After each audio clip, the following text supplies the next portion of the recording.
Well, hey there, boys and girls. Turns out I'm still alive. And so, hey, we're going to talk about poetry today. Since you've just started your poetry unit, you're undoubtedly craving for guidance. We're going to go over the 3 poems you did for homework, which were The Eagle by Alfred Lord Tennyson, and Winter and Spring by William Shakespeare. And then you had one additional poem of your choice from Chapter 1, so obviously that was The Red Wheelbarrow, because it was the shortest. So we'll do that as well. Or I'll leave that one for you guys to do as a group. So what I'm going to do is talk to you a little bit about how to approach poetry, at least some suggestions, because there is no one way, obviously. I'll talk to you about ways that I approach poetry. And we're going to look at the poems individually. I'll do some notes. And we'll start to see ways to approach. Call this stuff your poetry toolbox, and we'll be giving you different ways to approach poetry homework every day until you've gone through enough of them that you've got an idea what works best for you. Okay, so once you get out your first poem today, we're going to take a look at The Eagle by Alfred Lord Tennyson. All right, guys, let's take a look at The Eagle. My projector here is kind of an awkward angle, so you should have your own poem out in front of you. And we're just going to look at this for reference. All right, let's start by saying that poems are short. They're shorter than prose.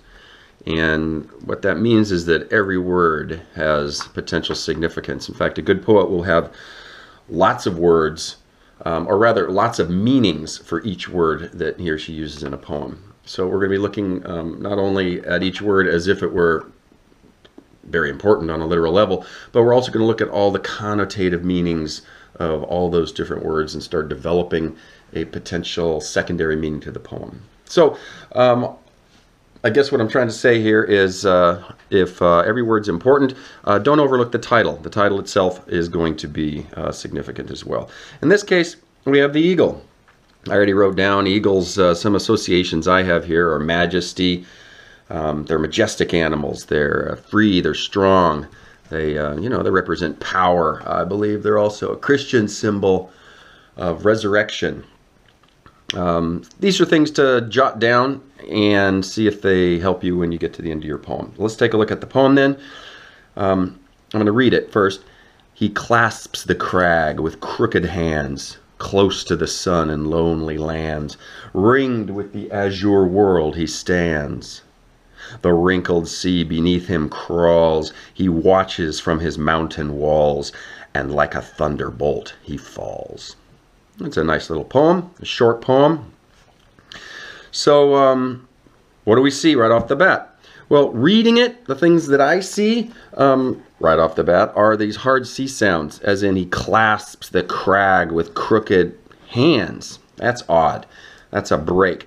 So what we have here is this hard C alliteration, but then it's also broken here with hands. Hands is interesting to me because it's personification. An eagle doesn't have hands; it has claws, and claws actually would have worked better here. So I'm wondering if the pattern in and of itself, and then the breaking of the pattern, might be helpful in determining a secondary meaning.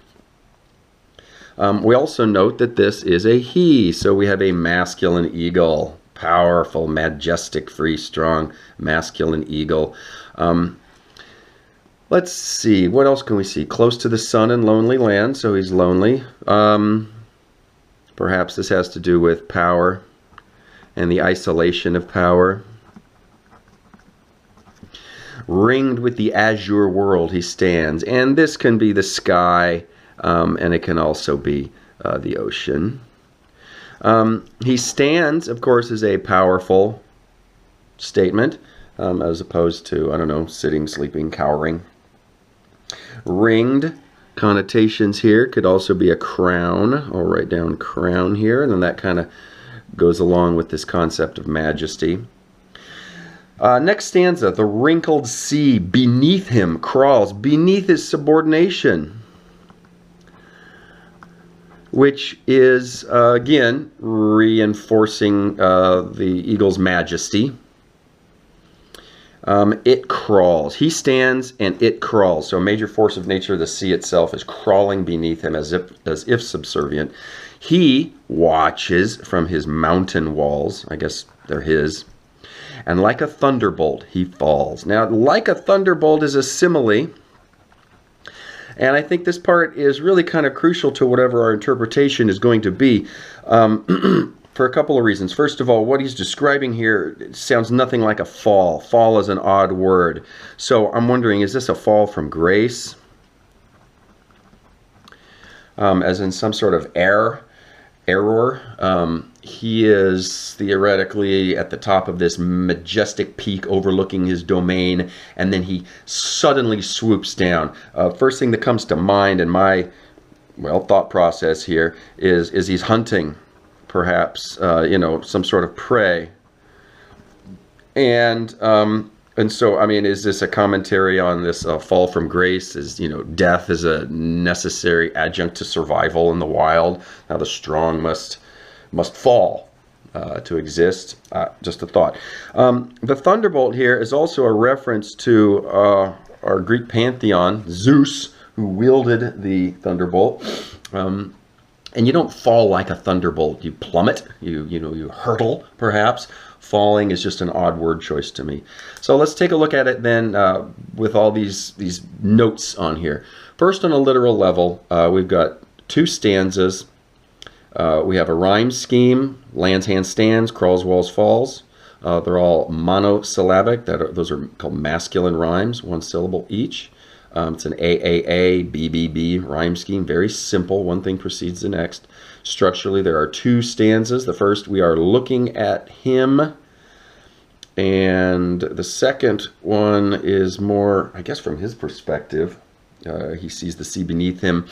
The verbs, stands, crawls, watches, falls, are all very passive, as if they're happening to him.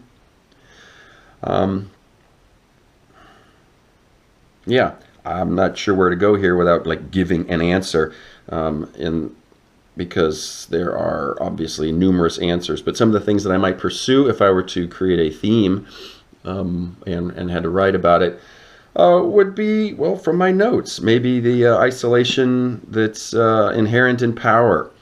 Maybe the eagle as a symbol of man. Maybe the eagle as a symbol of nature. Maybe having to do with as I pointed out earlier, a necessary fall from grace in order for the powerful to survive. Who knows? So basically what I just did, and this is more important than what we get out of this particular poem, I think, is looking at each of the different words, circling the ones that stand out for whatever reason, writing our thoughts, having that discussion with the poem as we go through it, throwing things down there in the hopes that by the time we're done, we'll start to see a pattern. I also try to look at it structurally. I also try to look at it literally and then look for symbolic meanings. Sometimes the answers are there, sometimes they're not. But this is how I approach a poem. The Eagle. Nice one. Okay, next up. We're going to take a look now at Winter by William Shakespeare. A little bit different. This is, and once you get it out, have it in front of you so you can look at it. I'm not going to annotate it like I did the last one. It's a very descriptive poem. Okay, it's obviously about winter. Don't forget the significance of the title. It seems kind of depressing, kind of cold, kind of negative. These aren't the most joyous descriptions. There's a little bit of onomatopoeia with the to-wit-to-woo, the nightly singing, the staring owl. It is described as a merry note, but nothing else in here seems all that merry. What I'm going to do, however, is I'm going to go into your book, and some of you have this book, The Sound and Sense Volume 8, and I'm going to read what they have to say because I think it's pretty good. It has a pretty straightforward message about what to expect from poems, and since we're just starting our poetry unit, I think this is pretty relevant.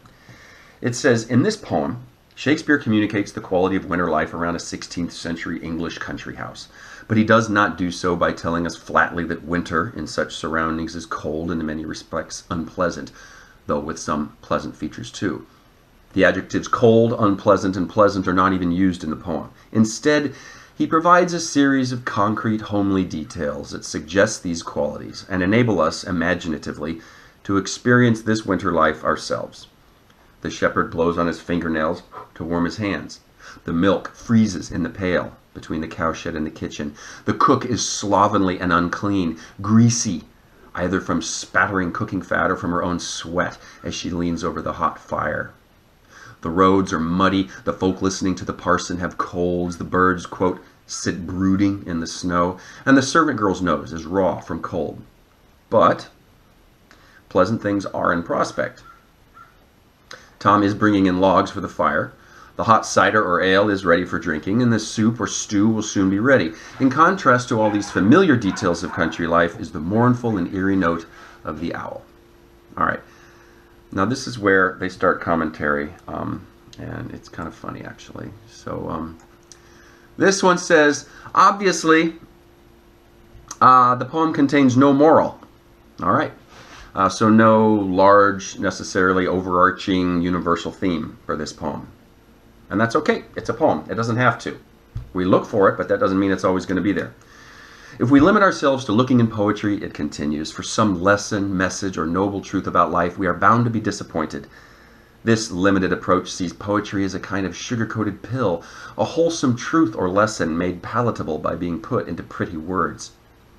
What this narrow approach really wants is a sermon, not a poem, but something inspirational. Yet Winter, which has appealed to readers for more than 4 centuries, is not inspirational and contains no moral preachment. Neither is the poem Winter beautiful. Though it is appealing in its way and contains elements of beauty, there is little that is really beautiful in red raw noses, coughing in chapel, nipped blood, foul roads, greasy cooks. Yet the second limiting approach may lead us to feel that poetry deals exclusively with beauty, with sunsets, flowers, butterflies, love, God, and that the one appropriate response to any poem is, after a moment of awed silence, isn't that beautiful? But this narrow approach excludes a large proportion of poetry. The function of poetry is sometimes to be ugly rather than beautiful. And poetry may deal with common colds and greasy cooks as legitimately as with sunsets and flowers. Poems, then, often have universal messages. Poems are often beautiful, but not always.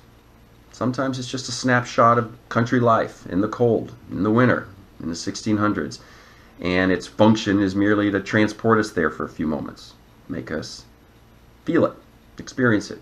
And that's okay too. So if you come to the conclusion that there is no larger lesson or moral to be learned, that's okay. Okay, we're going to take a look then at our third and final poem for homework, and then I'll give you an activity to do, or I'll give it to Miss Light to give to you regarding the red wheelbarrow. The last poem is Spring. Okay. More onomatopoeia, more Shakespeare. Last one was about winter, this one's about spring. Or is it? When daisies pied and violets blue, and lady smocks all silver white, and cuckoo buds of yellow hue do paint the meadows with delight, the cuckoo then on every tree mocks married men, for thus sings he, cuckoo, cuckoo, cuckoo. Oh, word of fear, unpleasing to a married ear.